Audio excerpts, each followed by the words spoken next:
Qu'est-ce qu'ils m'ont dit? Oui, d'accord. OK. Bon, on y va. Alors, je recommence. Bionnier Serge. Boissé Jean-Pierre. Bonnet Yannick qui a donné le pouvoir à Serge Bionnier. Boucher Boris. Serle Pierre. Chanier Séverine qui a donné pouvoir à Madame Grenet. Michel. Oui. Chiesa Pierrette, pouvoir à Monsieur Friot. Diogan Jacqui. Dubreuil José. Florie Dutour Stéphanie. Présente. Friot Stéphane. Grenet Daniel. Grenet Michel. Lafont Françoise. Lamy Jacques. Larieux Émilie. Machanec Suzanne. Martin Sandrine, pouvoir à Jackie Diogan. Molon Agnès. Moncel Sophie. Montfort Elisabeth. Pailloncy Arnaud, pouvoir à Vincent Perger. Paulet Laurent. Pécoulpier en présent. Perger Vincent. Pichard Nicole, pouvoir à Émilie Larieux. Rambaud Chantal. Ressouche Bonneau. Roux Thierry. Sana Marie-Hélène. Chotet Michel. Vermorel Pierrick. Et Villard Catherine. Le quorum est donc atteint. Je propose de désigner comme secrétaire de séance Bruno Ressouche, qui accepte. Merci. Y a-t-il des questions orales qui seront évoquées après l'examen des questions à l'ordre du jour dans la salle? Pour les élus, y a-t-il d'autres questions? Oui.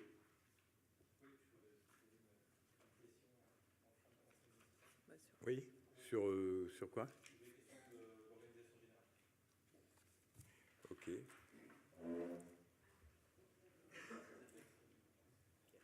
Il y a d'autres questions? Oui. Oui.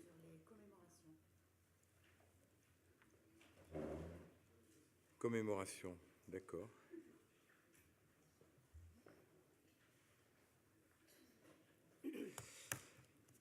On va procéder.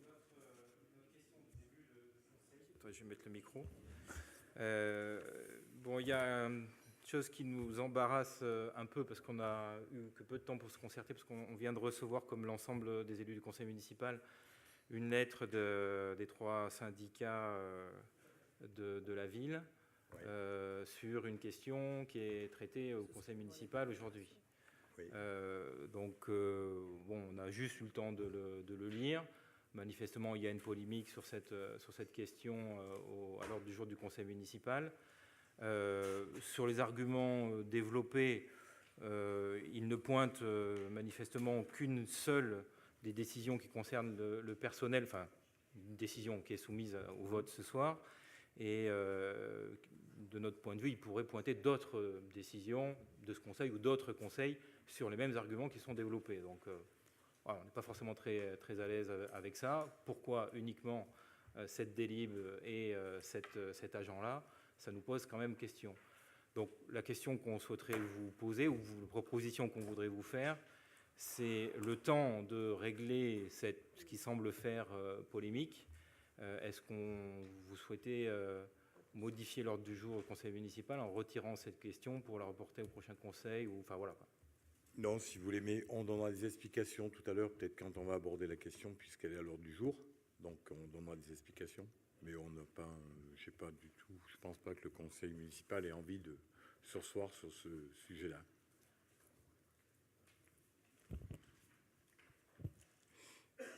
Alors, on commence par la question de l'ordre du jour, l'objet numéro 1, la taxe communale sur la consommation finale d'électricité.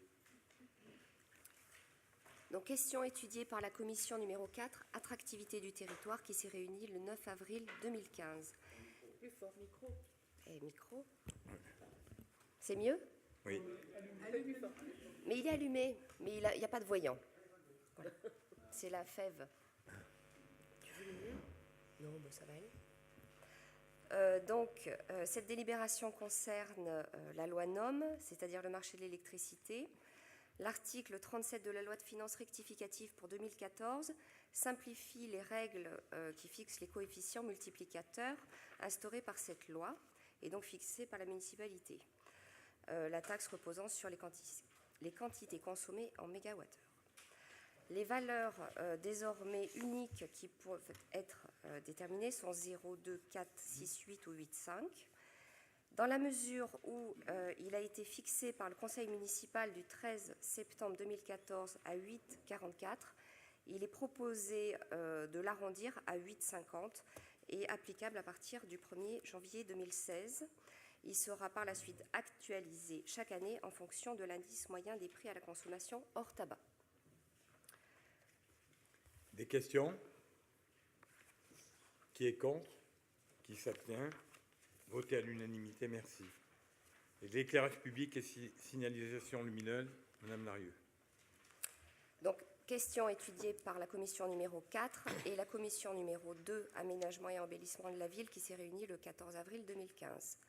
Donc, le marché d'entretien de l'éclairage public arrive à échéance au 36-2015. Une procédure d'appel d'offres a été lancée pour l'attribution du nouveau marché. Il comporte une partie fixe avec notamment la maintenance du parc et une partie variable qui correspond à des interventions ponctuelles, par exemple suite à des dégradations ou à des travaux d'amélioration. Ce nouveau marché est conclu pour une période allant donc du 1er juillet 2015 au 31-12-2018. La commission d'appel d'offres réunie le 13 avril 2015 a attribué le marché à Eiffage Énergie. Le montant de la partie forfaitaire est de 545 897 € hors taxe pour toute la durée de ce marché. Le conseil municipal est invité à autoriser Monsieur le maire à signer le marché cité ci-dessus. Des questions? Des remarques? Les remarques qu'on peut faire, si vous voulez, c'est que le forfait annuel a été baissé par rapport à ce qu'il y avait jusqu'à maintenant, de 8%, dû au fait qu'il y a eu toute une installation d'un nouveau réseau d'éclairage, donc ce qui a permis de faire baisser le coût de l'entretien du réseau. Donc ça fait une économie de 12 593 € hors taxe par an. Donc, pas de remarques. Qui est contre? Qui s'abstient? Voté à l'unanimité. Merci. L'éclairage public 2014, programme d'éclairage public 2014, avenant au marché des travaux. Donc, question étudiée par les commissions 4 et 2. Donc, la ville de Riom avait réalisé un diagnostic du patrimoine d'éclairage public en 2013 avec un marché donc, de travaux publics 2014 attribué à l'entreprise Eiffage Énergie. Ce marché comprenait une tranche ferme et 5 tranches conditionnelles, différentes en fonction notamment des lanternes prévues. Lors des travaux, les quantités ont été ajustées d'une tranche à l'autre, la typologie de lanterne ayant été plus utilisée par rapport à la tranche 5. Et chaque tranche étant autonome, il est nécessaire, le basculement de la tranche 4 à la tranche 5, de réaliser un avenant sur ce marché pour pouvoir permettre la mise en paiement. Ce qu'il faut retenir, c'est que le montant global n'est pas dépassé et qu'au terme des travaux, la totalité des lanternes énergivores de type ballon fluo a été remplacée par des lanternes à haut rendement énergétique avec abaissement de puissance de 50% aux heures creuses de la nuit. La totalité des armoires a été mise en conformité électrique. La totalité des carrefours à feu ont été mis en accessibilité avec des signaux sonores. La quasi-totalité des lanternes énergivores de type sodium haute pression de forte puissance a été remplacée par des lanternes à haut rendement énergétique avec abaissement de puissance de 50% aux heures creuses de la nuit.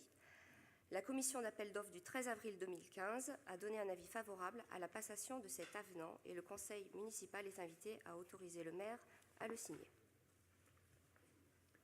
Des questions? Qui est contre?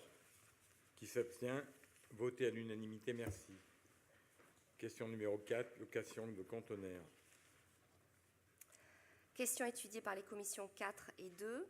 Donc, depuis septembre 2012, la ville a un marché avec Cita Centre-Est pour la location de conteneurs et enlèvement et traitement des déchets. Cita Centre-Est change de raison sociale pour devenir Suez Environnement et il est nécessaire d'acter cette modification par avenant, toutes choses restant égales par ailleurs. Le conseil municipal est invité à autoriser monsieur le maire à signer cet avenant. Des questions? Qui est contre? Qui s'abstient? Voté à l'unanimité, merci. Question numéro 5, groupe scolaire Maurice Jeunesse, avenant au lot de désamiantage. Donc, question étudiée par les commissions 4 et 2. Donc, le lot 1 désamiantage attribué à l'entreprise Massy pour un montant de 82 726,87 € hors taxe.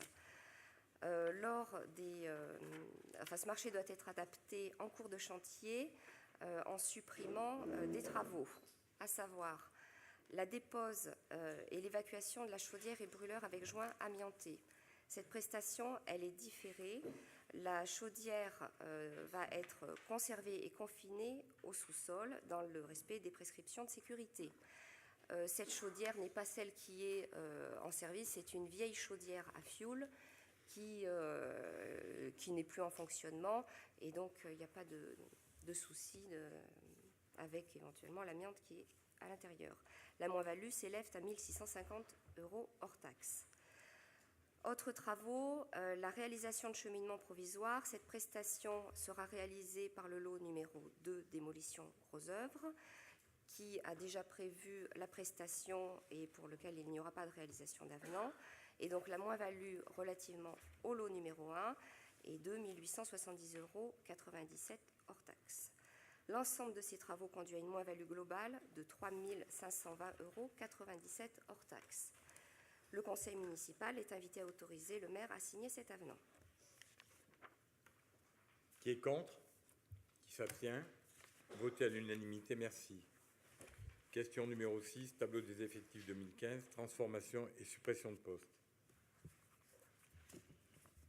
La question a été étudiée par la commission numéro 4, attractivité du territoire, qui s'est réunie le 9 avril 2015. Alors, transformation de postes.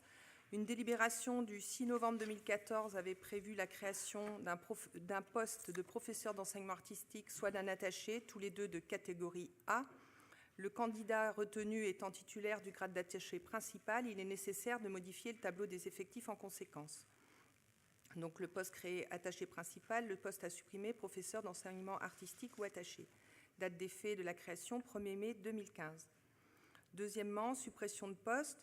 Suite à la création du service commun du droit des sols à Riom Communauté et au transfert de droits des agents de ce service auprès de la communauté de communes, les postes suivants doivent être supprimés, donc un poste d'attaché territorial et un poste de rédacteur territorial pour le motif de transfert à Riom Communauté.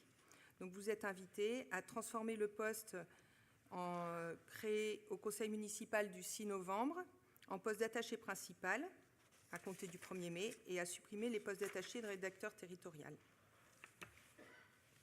Des questions? Oui. Oui, une question, et c'est à ça que je faisais allusion dans mon propos introductif. Je pense que si les syndicats s'émouvaient d'un surcoût engendré par la décision numéro 7, et je pense qu'ils auraient pu le faire également pour cette délibération. Donc c'est aussi pour ça que notre position n'est pas tranchée sur cette question-là. Cependant, on est un peu étonné que sur un poste précédemment d'une catégorie bien inférieure, on passe sur un poste d'attaché principal. Poste d'attaché principal, je vous rappelle, c'est non seulement habituellement, c'était des postes de directeur, et pas forcément de directeur de service, mais plutôt de directeur qui ont de multiples fonctions, comme directeur général des services ou des choses comme ça. Donc là, il n'y a aucune intervention pour expliquer pourquoi on passe à un tel niveau. Je crois que pour l'autre école, il est prévu la même chose, un poste d'attaché territorial principal, donc ça en fera 2.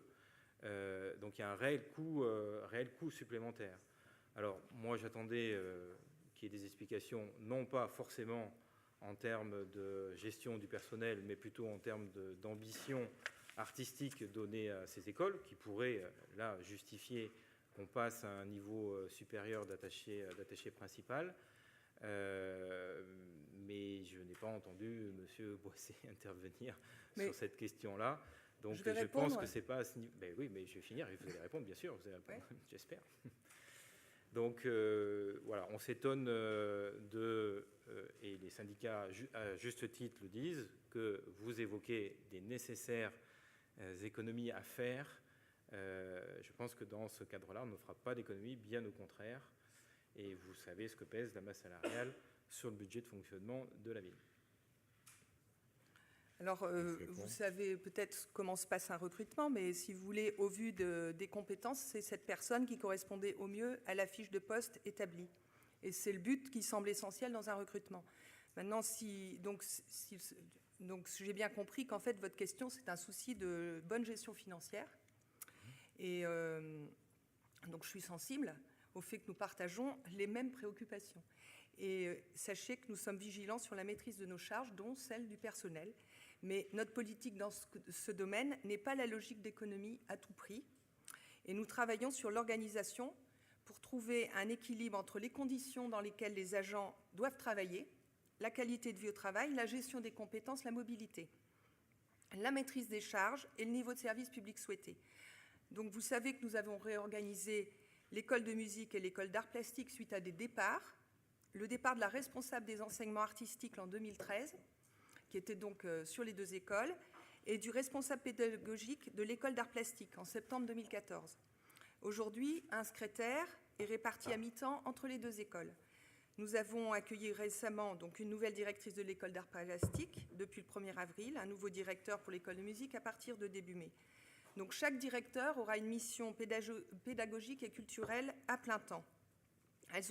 Les écoles ont été réorganisées et vont pouvoir fonctionner au mieux, répondre dans un premier temps aux besoins des Riaumois et des Riaumoises, puis s'adapter à un changement de lieu dans notre projet de centre culturel et sans doute s'élargir en concertation à notre communauté de communes. Mais en fait, il était vraiment impératif de disposer de 2 compétences aiguisées pour élaborer le cahier des charges de la rénovation en vue de l'intégration des 2 écoles dans les Rédemptoristines. Ce sont eux qui travailleront dans ces lieux.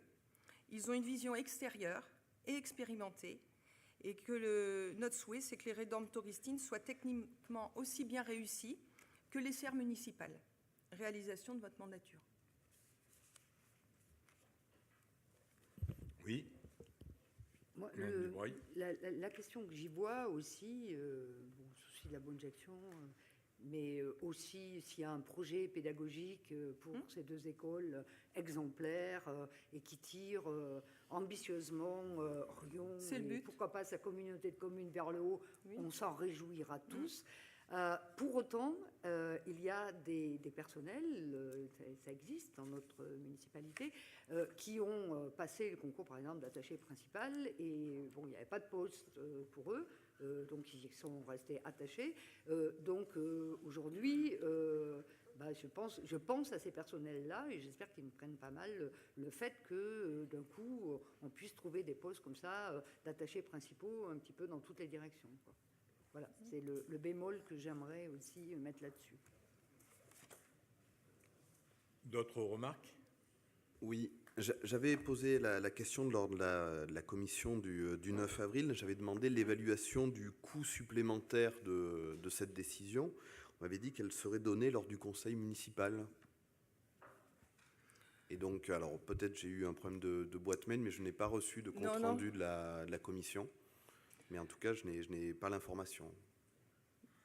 Bon, moi, j'avais compris que votre question, c'était surtout pourquoi on avait pris un attaché principal à la place d'un attaché. Donc, je trouve que je vous ai répondu à votre question. Je ne savais pas que c'était juste financier. J'ai pour la personne en question, de passer d'attaché, elle était, si vous voulez, quand on l'a recrutée, elle était déjà attachée principale. Et en fait, donc on s'est mis en conformité avec la loi en le nommant attaché principal, parce qu'il avait eu son arrêté, il avait juste, il fallait l'exécuter. Et en fait, sur son salaire, ça changeait de 30 € par mois. Voilà, pour vous dire.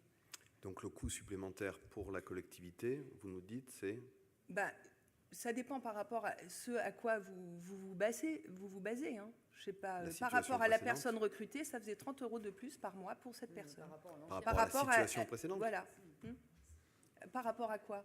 Il y avait, Par rapport à la situation précédente. La situation précédente, c'était il n'y avait pas de poste de ce type. C'était une nouvelle fiche de poste. Bien sûr, mais l'école municipale d'art plastique, l'école municipale de musique fonctionnait avec des directions organisées différemment. Aujourd'hui, notre conseil municipal, avec ce choix que vous nous avez expliqué du point de vue qualitatif, on est en droit d'en apprécier la dimension quantitative. Et donc, voilà pourquoi je vous demande l'évaluation du coût. Donc, c'est une réévaluation entre les deux écoles, du personnel des deux écoles, vous voulez? Parce que c'est toute une réorganisation. L'évaluation, oui, financière. Je n'avais pas compris le sens de votre question, mais je le ferai. Et donc, on se prononce sans ces éléments-là pour le moment. Oui, c'est pas... Vous savez, il y a deux manières de fonctionner. Soit on joue à vous prendre en défaut, c'est-à-dire qu'on ne pose pas les questions en commission et puis on les pose en séance pour éventuellement vous mettre en difficulté. Ça n'a pas été notre choix. Donc cette question-là, et on s'est concerté, puisque je n'ai pas pu participer à la commission, étant sur une autre commission avec Boris, on avait prévu bien de poser les deux questions.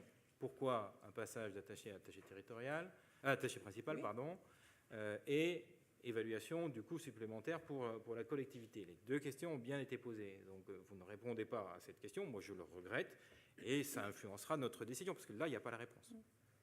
Mais la question n'était pas clairement posée. Moi, Elle j'ai n'était trouvé... pas clairement comprise. Madame Fleury-Dutour, ma question était clairement posée, vu que la réponse, je l'ai notée textuellement, l'évaluation est en cours. On n'a pas pu me la donner lors de la commission, ce que j'ai compris, ce que je comprenais très bien à ce moment-là. On nous a dit qu'elle nous serait donnée ultérieurement et lors du conseil municipal. C'est bien ce que j'ai noté.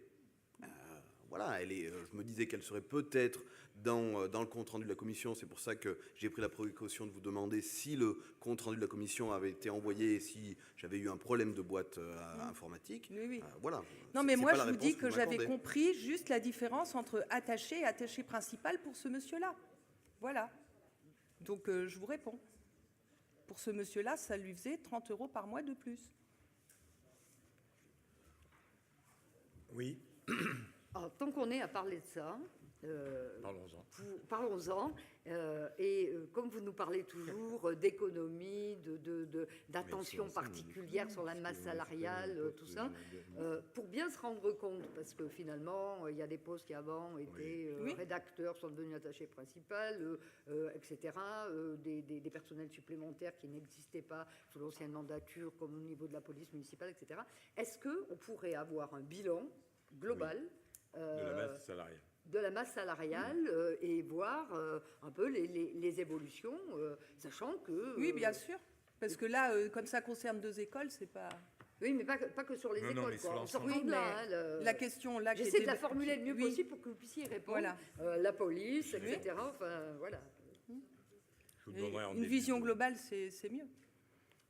On vous le donnera en début de la prochaine séance du conseil municipal. Oui, Mme Molon. Non. Rambaud, Non, pardon. monsieur Zicola.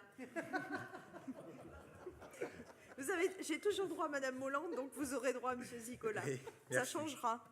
Ça me vexe. Non, je voulais simplement, on ferme la parenthèse de l'humour, on a droit à ça aussi. Dans un compte administratif est produit à la fin, et c'est une annexe qui est obligatoire, l'état des effectifs. On a des services financiers à la ville de Riom qui sont très performants. On les a connus, ils n'ont pas changé, donc ils sont toujours performants. L'évaluation, effectivement, le passage des différents postes, parce que c'est l'objet de notre questionnement, et ça, c'est quelque chose dont toute collectivité est en capacité de réaliser, tant sur le plan financier que sur le plan des mouvements. C'est simple, et c'est tout à fait réalisable rapidement. Mais je vous ai dit, on vous le donnera pour le prochain conseil municipal. Si vous voulez, dans l'ensemble, quand même, dans ces deux postes l'école de musique, l'école de dessin, si on prend l'ensemble, si vous voulez, il y a une économie quand même de la masse salariale qui sera faite, hein, puisqu'il y avait des secrétaires qui ont été mutés dans d'autres postes, mais il y aura des économies de fait sur le total de ce budget-là. Mais on vous donnera les éléments exacts du budget de la masse salariale pour l'exercice 2015. Qui est contre? Qui s'abstient? Oui, d'accord. 1, 2, 3, 4, 5, 6, 7. Votez à la majorité, merci. Question numéro 7, pardon. Éléments de rémunération d'un emploi fonctionnel de direction. Afin de valoriser le poste de directeur général des services, le conseil municipal souhaite instituer des éléments accessoires de rémunération. Pour cela, nous avons choisi d'instituer l'indemnité des frais de représentation. Cette décision est la conséquence des nouveaux objectifs fixés au poste de directeur général des services, mais également au niveau des responsabilités exigées. Pour votre information, depuis 6 mois, le directeur général des services assure la responsabilité de la petite enfance. Il n'y a pas eu de recrutement qui a été fait au départ de Mme Maron. Compte tenu des contraintes sévères posées à nos communes, il est demandé de réaliser les objectifs suivants: trouver des stratégies organisationnelles et fonctionnelles adéquates, dynamiser le CHSCT et en faire un état d'esprit, réduire l'impact de l'absentéisme, puisque l'absentéisme coûte très cher à la collectivité aujourd'hui, maîtriser la réalisation de l'ensemble des projets de la municipalité. Le conseil municipal est donc invité à instituer l'indemnité de frais de représentation au DGS dans les conditions exposées ci-dessus. Des remarques? Oui, en tout cas, ces explications conviennent mieux à celles qui sont portées à la délibération, puisqu'on avait l'impression que c'est parce qu'il y avait d'autres avantages qui avaient été enlevés précédemment, mais ils avaient été enlevés soit parce qu'ils n'étaient pas justifiés, soit parce que l'agent lui-même ne le souhaitait pas. Donc ces explications sont plus satisfaisantes. Donc moi, je vous dis qu'on aurait pu voter cette délibération, c'était plutôt notre intention. La proposition qu'on vous a faite en début de conseil nous amènera malheureusement à nous abstenir, et c'est plutôt un regret, étant donné ce que vous venez de nous dire, et on en est bien à peu près persuadé que ces fonctions-là sont bien assurées, ces responsabilités sont bien assurées. Il n'y a pas de problème là-dessous, mais du coup on s'abstiendra. C'est dommage que vous vous absteniez, puisque vous êtes d'accord. Je ne comprends pas. Je vous rappelle la demande que vous avez fait en début de conseil municipal. Je pense que, d'ailleurs, les explications que vous venez de nous donner, si vous les apportez aux syndicats qui ont trop tardivement posé ces questions, j'en conviens, mais vous pouvez surseoir, il n'y a pas d'urgence non plus à la minute, et peut-être que ce courrier-là n'aura plus lieu d'être dans 3 semaines ou dans 1 mois. Voilà, c'est tout. Mais je dois m'excuser, j'étais absent pendant 1 semaine, donc je n'ai pas eu le temps de rencontrer les syndicats. C'est clair que si je les avais rencontrés, peut-être ce courrier-là ne serait pas parti. Et je n'ai pas eu le temps de les rencontrer. Je le regrette beaucoup, mais je vais les rencontrer dans la semaine prochaine. Et c'est pour ça que vous voulez bien retirer sur soi, retirer cette Oui, pourquoi pas. Mais moi, ça m'est égal. Hein. Si l'ensemble du conseil municipal et moi personnellement, ça ne pose pas de problème. Non, aujourd'hui, excusez-moi, mais ça pose un problème parce que pour modifier l'ordre du jour, donc retirer ou ajouter ou mettre une décision sur table, il faut poser la question au début de conseil. Donc, vous ne l'avez pas fait. C'est pour ça que j'ai posé la question au début de conseil. D'accord. Bon, mais alors, donc on ne peut pas la retirer. Bon. D'autres remarques? Oui. Excusez-moi, Madame Lafont, je m'étonne. De toute façon, on a la majorité, on s'en fout.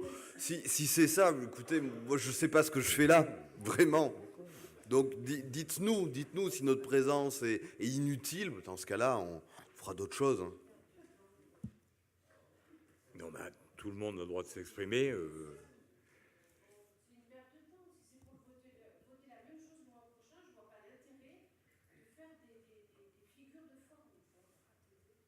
C'est pas la même chose le mois prochain.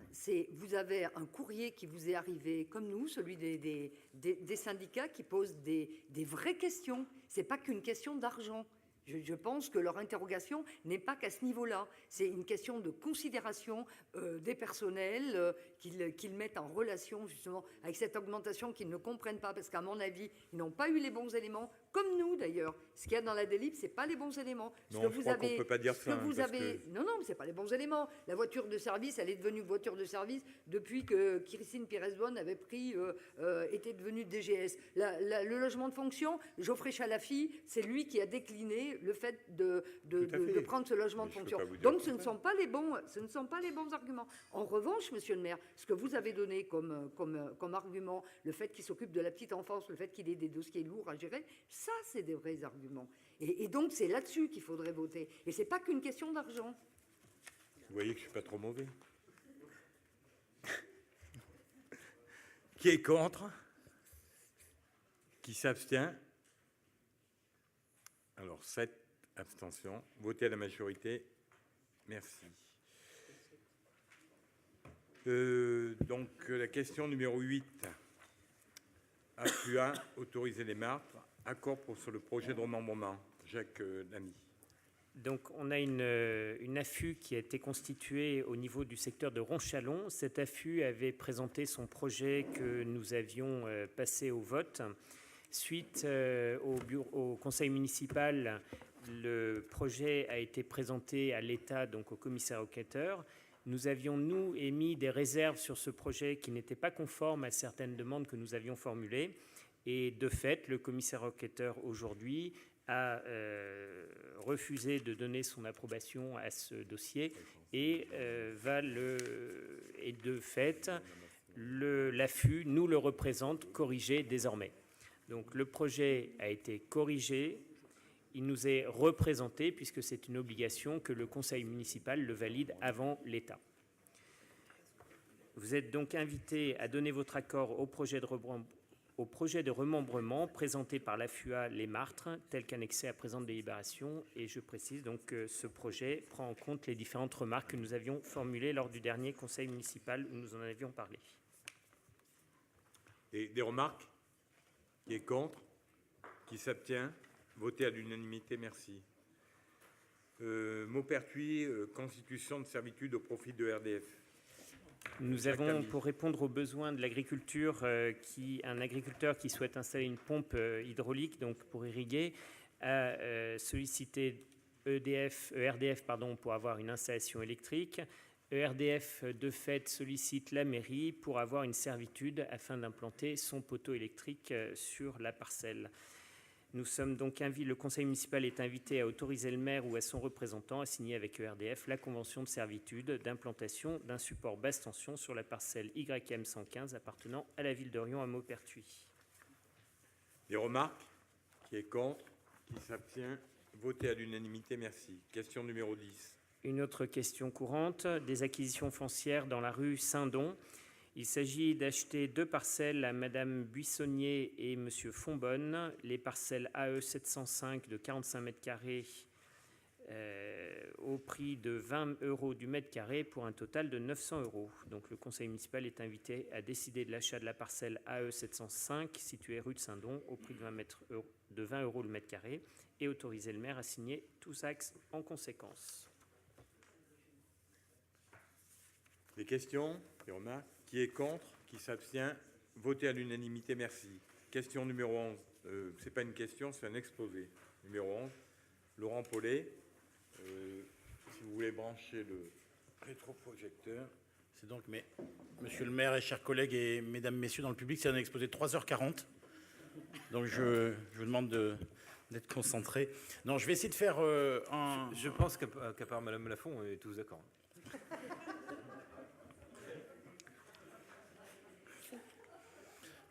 Alors, en plus, c'est un exposé sur un sujet qui, normalement, devrait nous rassembler, puisque c'est le sujet de l'éco-responsabilité, donc de l'environnement, qui est, vous le savez, la grande cause nationale jusqu'en décembre. Donc, on est, je pense, là-dessus tous impliqués, sans faire de clin d'œil trop fort à Bruno Ressouche, mais on a déjà travaillé là-dessus ensemble.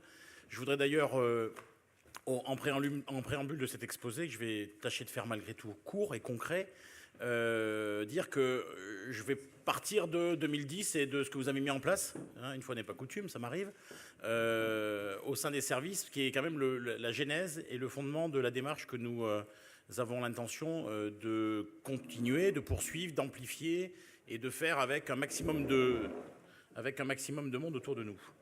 Donc pour faire court et pour démarrer, je ne vais pas me retourner. On peut passer au deuxième, s'il vous plaît. Voilà. On est donc sur une thématique qui s'appelle développement durable. Développement durable, ça veut dire 3 axes. Un axe environnement, un axe sociétal, un axe économique également. Et c'est intéressant d'avoir justement une approche qui est, comme celle-là, structurelle et qui permet d'aborder à peu près tous les thèmes. L'éco-responsabilité a été mise en place à partir de à peu près 2010. Vous m'excusez s'il y a peut-être à quelques mois près, c'était peut-être un peu avant, mais en tout cas, il y a eu une vraie action volontariste mise en place dans les services en 2010 par la précédente mandature, avec comme objectif de mettre en place des pratiques vertueuses, de responsabiliser l'ensemble des salariés, des agents de la mairie d'Orion, et d'avoir valeur d'exemplarité en se disant que si on faisait bien au niveau des services des agents, nécessairement peut-être que le citoyen copierait et par un réflexe de Pavlov pourrait mettre en place des pratiques vertueuses également. Et certainement qu'il y en a eu d'ailleurs, parce que cette valeur d'exemple, elle est quand même pas neutre et elle fait partie des éléments que nous devons développer quand nous sommes élus. Donc on est allé sur 3 ou 4 territoires, une question individuelle qui est largement ressortie d'ailleurs dans les démarches que nous avons faites de consultation des citoyens sur les réunions de charte éco-responsable de ce début d'année, une approche par service, puis une approche de la collectivité, et puis enfin une approche territoriale, puisque vous savez, vous les élus qui êtes autour de cette table, qu'Aurélien Fabreguet a une double casquette. Il travaille à la fois pour la mairie d'Orion et pour Orion Communauté. C'est pas une double casquette, ça s'appelle mutualiser, si je ne me trompe pas. Donc quelque part, la démarche de la municipalité a été de s'engager et d'aller vers la mise en place de pratiques vertueuses le plus vite possible. Alors, l'approche que nous avons et la réflexion qu'on a mise en place avec Aurélien Fabreguet dans l'approche, dans le service, c'est clairement, aujourd'hui, l'éco-responsabilité, c'est un des moyens de répondre aux enjeux de la collectivité.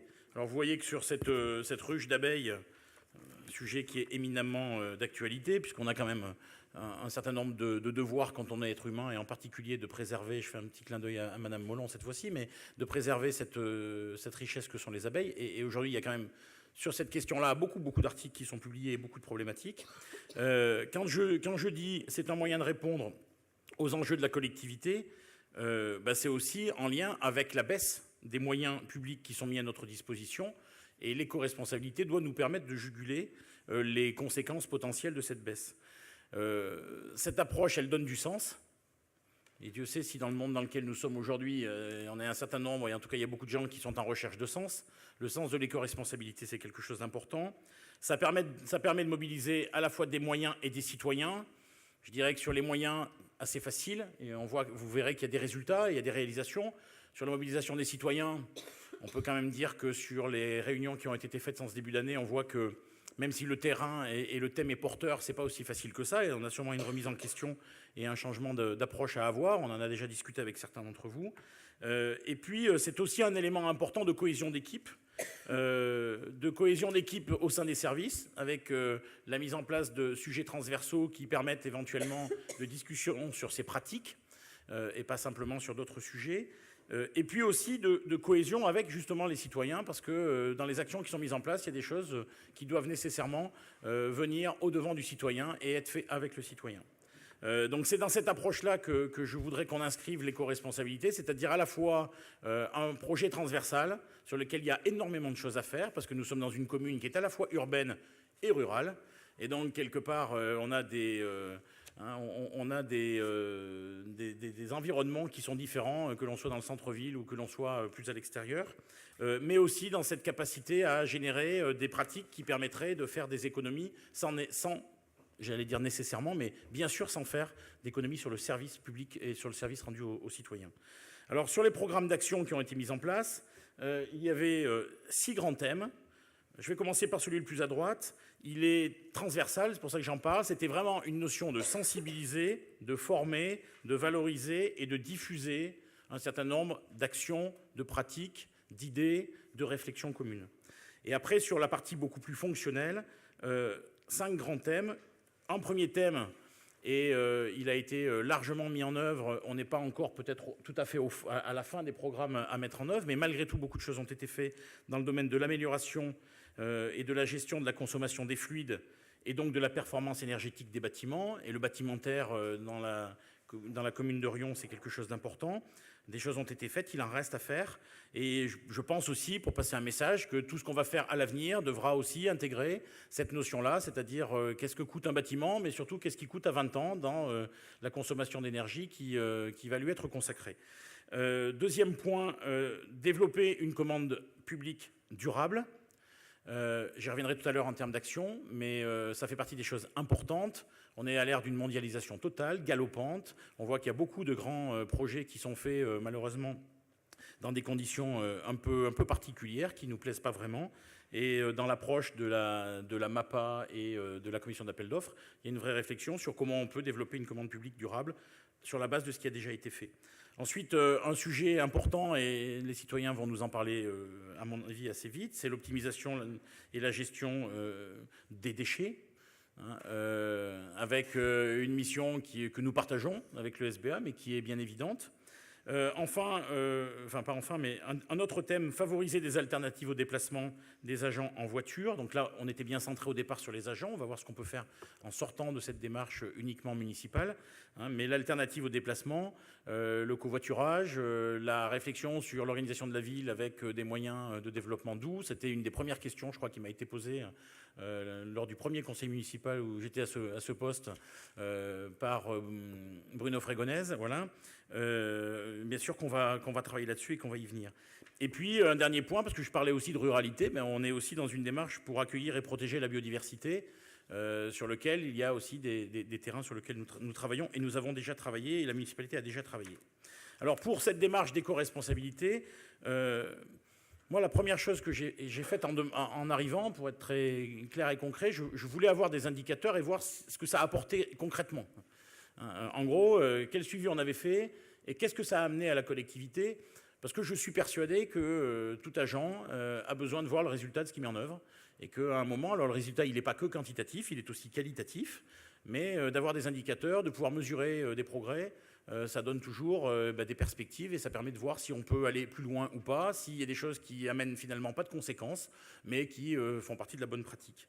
Donc le point de départ au début, et là vous m'arrêtez aussi l'équipe qui avait les manettes en 2010, mais il y a eu un état des lieux qui a été fait, puis ensuite la mise en place d'un certain nombre d'actions. Nous avons cherché à mettre plus d'indicateurs, donc à plus mesurer ce que l'on peut faire, de façon à mettre en évidence l'efficience. Et puis aussi, l'éco-responsabilité, c'est un outil de management, donc quelque part de pouvoir réfléchir au pilotage de l'ensemble des agents, de l'ensemble des services dans cette démarche, dans ce contexte d'éco-responsabilité.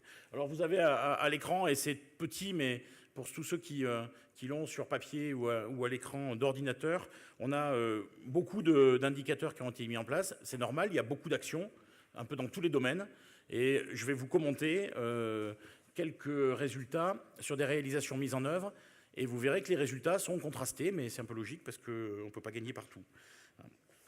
Donc voilà pour la partie indicateur. Là aussi, je ne l'ai pas dit au départ, mais si vous avez l'intention, enfin si certains veulent intervenir à un certain moment, n'hésitez pas à me couper la parole. On reprendra ensuite, parce que ça ne durera pas 3h30, vous avez bien compris. Alors sur les réalisations de l'axe 1, pour aller rapidement sur le concret, l'axe 1, je vous rappelle, c'est améliorer la gestion et la consommation des fluides, et donc la performance énergétique des bâtiments. Deux grandes actions. Une action initiée avant notre arrivée, c'est l'action Cocon.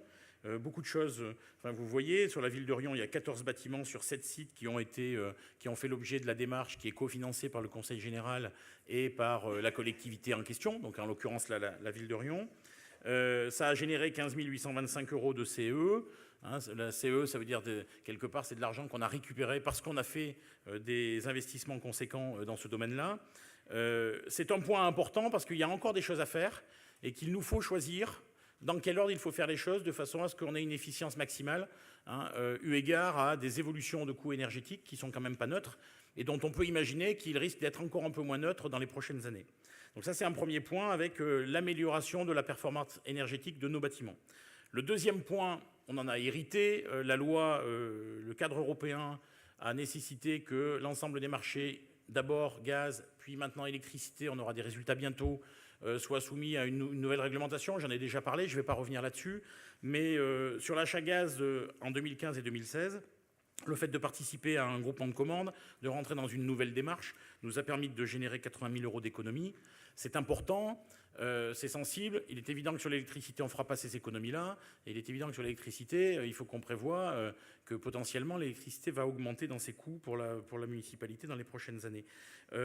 Cette approche sur le gaz est intéressante parce qu'elle montre que aussi nos consommations ont diminué. Alors vous avez un graphe, l'année 2011, la consommation était bien inférieure aux autres années. Il y a une explication toute simple, c'est qu'il y avait à ce moment-là beaucoup de travaux sur des bâtiments qui étaient très énergivores. Et donc la période de fermeture de ces bâtiments a fait qu'on n'a pas consommé de gaz puisqu'on était en train de les rénover. Pour ceux qui étaient déjà dans cette assemblée, vous devez vous en souvenir. Moi, ce n'était pas le cas, donc j'en parle sur une base livresque. Mais on voit qu'entre 2013 et 2014, on a déjà des conséquences intéressantes sur la consommation de gaz de la ville d'Orion. Et l'idée, c'est que 2015, on soit dans la même démarche, avec en plus une économie sur le coût, ce qui n'est quand même pas neutre. Sur l'axe numéro 2, sur le développement d'une commande publique durable, donc très clairement a été mis en place un cadre, nous l'avons repris, nullement changé, nullement amendé, qui reprenait des labels ou des écolabels français ou européens, donc qui ont pignon sur rue, qui sont aujourd'hui utilisés dans de nombreux endroits. Là aussi, il n'est pas question de changer les choses, il est question plutôt de les accentuer. Et on voit que sur les marchés publics ayant une fibre éco-responsable, bien finalement, la progression depuis 2008 est aussi significative. Bien qu'il y ait aussi des variantes, mais quelque part est significative. Et il est évident qu'il faut qu'on continue à aller dans ce sens, avec, et ça va être le cas là, avec un groupe de réflexion sur l'achat local, parce que aussi dans les cantines, pour nos enfants, je pense que c'est intéressant qu'on puisse travailler avec un certain nombre de producteurs locaux. Producteurs locaux, ça ne veut pas dire nécessairement qualité supérieure, mais dans bien des cas, quand même, il y a des choses à faire.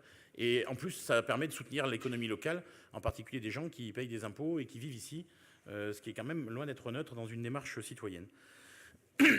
Donc sur cette commande publique, comptez sur l'équipe en place pour aller encore un peu plus loin, à chaque fois qu'on le pourra. Les objectifs de Pierre Pécoul sont très clairs là-dessus, et donc on va continuer dans cet axe-là. L'axe numéro 3, qui est l'optimisation, la gestion et la prévention des déchets. Là aussi, à l'échelle municipale, des choses ont été faites. Nonobstant le poids très important du syndicat du Bois de l'Aumône sur ce dossier-là, il y a des choses qui pouvaient être faites dans nos quartiers avec les jeunes et moins jeunes de manière très concrète et très rapidement. Donc un gros développement ces dernières années du réflexe compost. Et finalement, là aussi, nos enfants qui sont dans les écoles apprennent assez facilement ce qu'on peut faire ou pas faire, donc nous entraînent dans cette démarche. Il faut qu'on continue à travailler sur ce terrain-là. Et ça a déjà été fait, donc c'est la photo que vous avez en haut à gauche. Un travail aussi de recyclage et de tri de la part des agents municipaux avec des bennes qui permettent de transformer les déchets municipaux dans des meilleures conditions. Des aménagements, pas l'aménagement, mais des aménagements sur un certain nombre de lieux publics pour entraîner ou pour faire en sorte que les gens aient leur réflexe de mettre les choses dans la poubelle plutôt qu'à côté, etc. On a un gros boulot à faire d'éducation, et c'est une vraie réalité, mais néanmoins, il y a des choses qui sont faites. Vous verrez sur la partie droite de l'écran qu'un gros effort a été demandé au service sur la réalisation des photocopies. Ce n'est pas depuis notre arrivée, il y a un travail qui est fait depuis maintenant un certain nombre d'années, et on voit clairement que sur les photocopies en noir et blanc, donc c'est la courbe noire, on a une vraie baisse entre 2013 et 2014, qui est significative. Aurélien Fabreguette m'a dit ce matin, sur la courbe rouge, donc les photocopies couleurs, lui, il voit une légère inflexion. Alors, comme sur les courbes, on n'est pas toujours d'accord entre majorité et opposition. Je ne vais pas rentrer dans une polémique là-dessus, mais c'est vrai qu'il y a une inflexion. Il y a une vraie réflexion à avoir sur l'utilisation de la photocopie couleur, qui a un impact environnemental fort et qui a des coûts aussi pour la collectivité qui sont importants. Ça veut dire que là, le sujet est encore à l'ordre du jour. Alors vous avez vu que cette présentation, elle est faite aussi pour Rionco, donc vous avez aussi en parallèle une partie Rionco, mais je laisserai Thierry la semaine prochaine utiliser que le bas de cette page. Sur l'axe 4, concernant la volonté de favoriser des alternatives au déplacement des agents en voiture. Alors, très clairement, les tableaux qui vous sont présentés, pour moi, ils ne sont pas très lisibles. Donc, on va aller vite là-dessus. Il y a deux constats importants. C'est que, et avec les derniers changements de bureau de certains, on a vu se développer le déplacement d'agents en vélo. Les vélos sont marqués, donc ils sont aussi quelque part dans le domaine de l'exemplarité. Il y a des endroits qui sont plus faciles que d'autres pour circuler à vélo à Rion. Ça, on peut tous le concéder, on peut faire tous le même constat. On verra comment on arrive à résoudre ces problématiques-là, mais je pense qu'elles sont réelles. Un autre élément important, parce que l'indicateur est tout neuf, la mise en place du covoiturage des agents de la ville pour se rendre à des réunions ou à des endroits spécifiques, comme par exemple Mondeté au Céré, au moment où c'est le cas, a été développée de manière très significative. Et ça, je pense que c'est intéressant et intelligent parce que quelque part, pour faire 3 km, on peut se mettre à 3 dans une voiture ou à 4. C'est beaucoup mieux que de partir à 3 ou 4 voitures. Et ça, très clairement, on a des indicateurs qui sont très nets et qui montrent une très grosse augmentation du réflexe covoiturage, y compris dans la ville, hein, donc dans une approche intra-urbaine. Même si notre ville n'est pas immense, il y a des choses à faire sur cette approche-là. Et on le voit aussi dans le plafonnement, je reprends, vont être mises en place aussi pour un certain nombre d'agents la formation à l'éco-conduite, avec une approche très didactique et intéressante. On voit aussi, quand on analyse depuis 2009 les aides au titre de transport, que finalement il y a des choses qui ont été faites, mais ça se justifie essentiellement pour des agents qui prennent le train pour venir travailler. Et donc, comme il y a un certain nombre d'agents qui habitent soit sur Rion, soit sur d'autres communes qui ne sont pas aujourd'hui desservies par le train, mais nécessairement, on a un plafonnement de ces titres de transport, mais c'est assez logique. Et en fait, l'approche et la mise en place par Rion de cette démarche vélo nous a valu d'être interrogés par le SIAD, par Mosac, par un certain nombre d'autres communes, pour avoir un retour d'expérience et pour voir comment eux aussi pouvaient mettre en place ce type de démarche pour les agents de la ville. Donc, quelque part, on a une valeur d'exemplarité dans Rionco, mais pas que dans Rionco, pour la mise en place de cette démarche. Alors, je vais vous parler un peu de biodiversité. Hein, je le disais, pour moi, cette ville, elle est à la fois elle a un périmètre urbain et un périmètre rural. Donc, très clairement, il était question de travailler sur comment accueillir et protéger la biodiversité.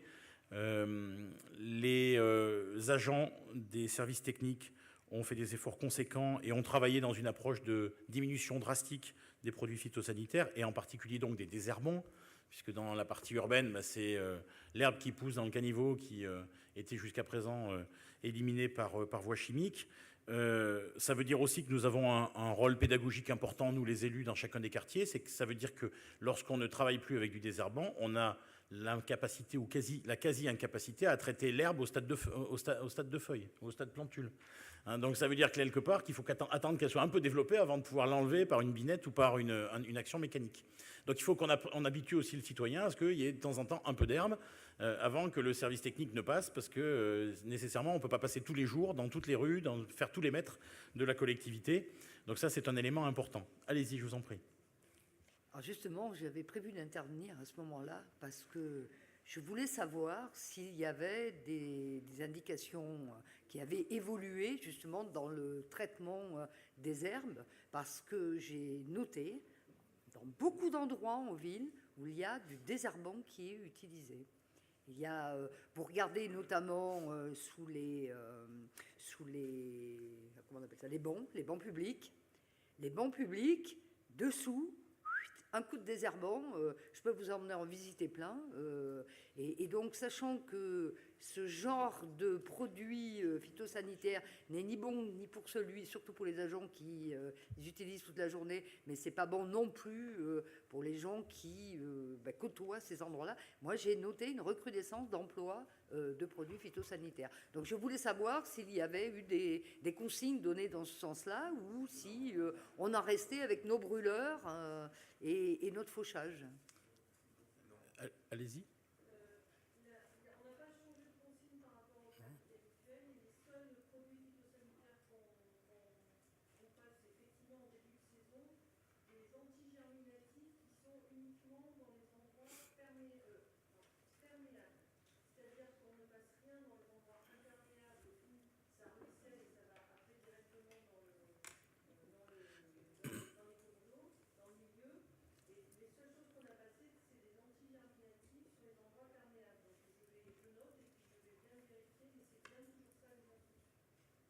Comme il fait très beau, là encore, on peut se faire une petite promenade et je peux vous emmener voir des tas d'endroits dans la ville où il y a eu du désherbant, c'est sûr.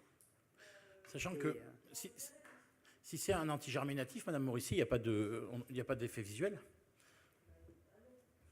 Sinon, c'est un foliaire. Donc, si vous avez un effet visuel sous un banc, ça veut dire que c'est un foliaire. Donc là, ça veut dire qu'il faut en effet qu'on vérifie, parce que non, nous n'avons pas donné d'ordre significatif d'utiliser des produits phytosanitaires de manière systématique. Et on est bien dans la poursuite de la diminution vers, de toute façon, ce que l'État va nous imposer, c'est-à-dire qu'à partir de 2017, vous ne devez plus utiliser de produits phytosanitaires dans les collectivités territoriales. Non, mais j'entends. Sans compter qu'on a un label et que ce label, effectivement, est contrôlé régulièrement. Et dans le cadre du contrôle, les agents présentent effectivement leur consommation de phyto ou autre.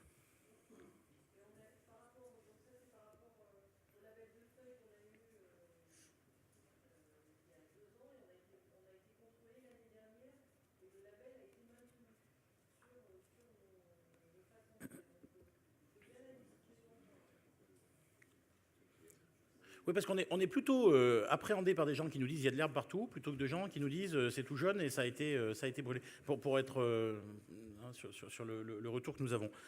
Mais la démarche est bien la même et bien de travailler sur cette approche-là. Moi, je ne suis pas un fanat du brûlage, hein, mais bon, après, ça peut faire des choses. Après, la voie mécanique est plus intéressante, mais elle nécessite que l'herbe soit un tout petit peu développée, quelle que soit sa nature, quelle que soit sa famille. C'est obligatoire. Donc sur la biodiversité, voilà ce que je voulais vous dire. On est dans cette démarche-là, il n'y a pas des tonnes de choses à faire. Il y aura une vraie réflexion à avoir aussi sur la partie un peu plus cultivée ou nature de notre ville, avec l'entretien des grands fossés, je ne sais pas comment on appelle ça, des canaux, des émissaires, voilà, excusez-moi, avec l'entretien des bords de chemin, etc., où on commence à voir apparaître une vraie problématique concernant les dépôts de déchets, etc. Et puis, comment on contrôle tout ça? Je ne suis plus dans la biodiversité, mais quelque part, ça y participe, parce que si tout est plein de déchets qui sont pas gérés, on aura des problématiques à gérer. L'axe 6, sensibiliser, former, valoriser, diffuser.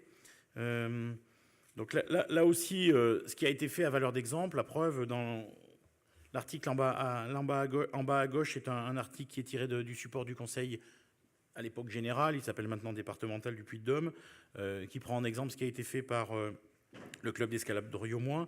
Donc quelque part, on est bien là-dedans.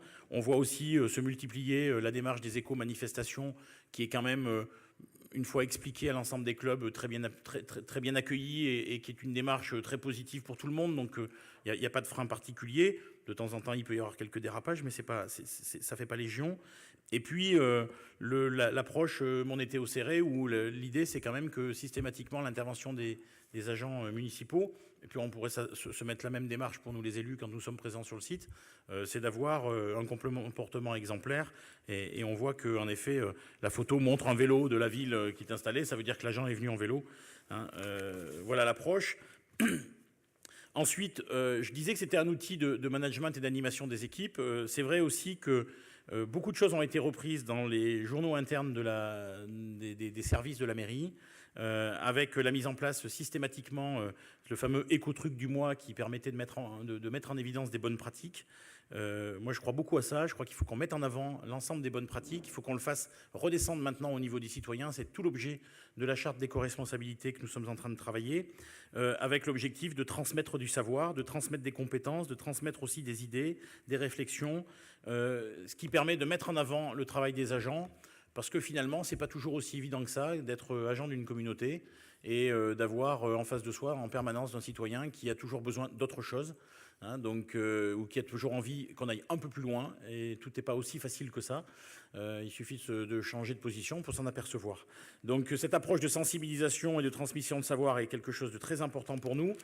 C'est la raison pour laquelle nous sommes engagés très fortement, avec beaucoup de passion, sur cette démarche d'éco-responsabilité, de charte éco-responsable. Nous allons livrer le 27 mai le bilan des concertations des quartiers. Aurélien est en train de finaliser le mélange de tout ça pour ressortir l'ensemble des idées. Charge à nous ensuite d'être suffisamment opérationnels et suffisamment bons pour que tout le monde se sente concerné et vienne dans la démarche, non pas pour y être, mais pour mettre en place des choses. Et donc, pour votre information, parce que je ne suis pas sûr qu'on se voit avant ou juste avant, il y a un conseil municipal, non, c'est début juin. Donc là, on a mis en place un programme sur la semaine européenne du développement durable, qui est un programme ambitieux, qui reprend beaucoup de choses qui ont déjà été faites, certes, qui reprend pour moi deux grands autres thèmes. Un premier, c'est la mise en place au départ 2 quartiers et sûrement 3 quartiers d'une journée de nettoyage citoyen. Donc ce qui se fait sur un certain nombre de plages du littoral français, nous allons tenter de le mettre en place sur nos quartiers avec l'objectif de réunir, allez, soyons pas trop ambitieux, mais 20 ou 25 personnes qui font du nettoyage d'endroits qui sont publics de façon à rendre, par exemple, des bords de ruisseaux, moi j'habite à côté d'un, un peu plus agréable et là aussi un peu plus intéressant pour tout le monde. Donc ça, c'est une première démarche. Et puis une deuxième démarche, très clairement, la volonté de l'équipe majoritaire aujourd'hui, c'est d'associer aussi le monde économique et l'entreprise dans la démarche éco-citoyenne et éco-responsable. Donc, dans le cadre de la Semaine européenne du développement durable, il y aura le jeudi 4 juin une table ronde qui aura lieu ici, si je ne me trompe pas, sur la transition énergétique et les nouveaux métiers que ça va entraîner, avec un certain nombre d'intervenants qui viendront exposer où est-ce que l'on va et qu'est-ce qu'il y a comme enjeu métier derrière. Et puis le vendredi 5 juin, j'espère que l'ASM sera en demi-finale du top 14, mais jouera le samedi, parce que sinon on n'est pas très bien, parce que pour un supporter c'est un peu moyen, mais bon, c'est comme ça.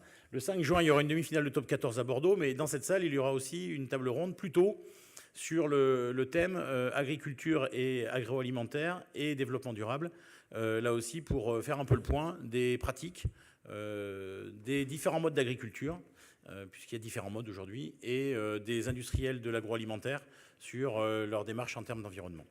Voilà ce que je voulais vous dire en termes de bilan et de perspective sur l'éco-responsabilité. Il y a encore beaucoup de choses à faire, on n'a pas la vérité, on a besoin de construire, donc c'est la raison pour laquelle je pense que nous avons besoin de tout le monde, à la fois dans cette Assemblée, mais aussi d'un certain nombre de citoyens pour relayer le message le plus loin possible. Je vous remercie.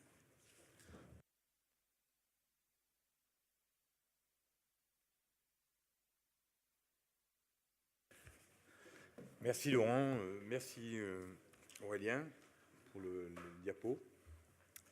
Donc vous voyez qu'on s'intéresse à l'éco-responsabilité.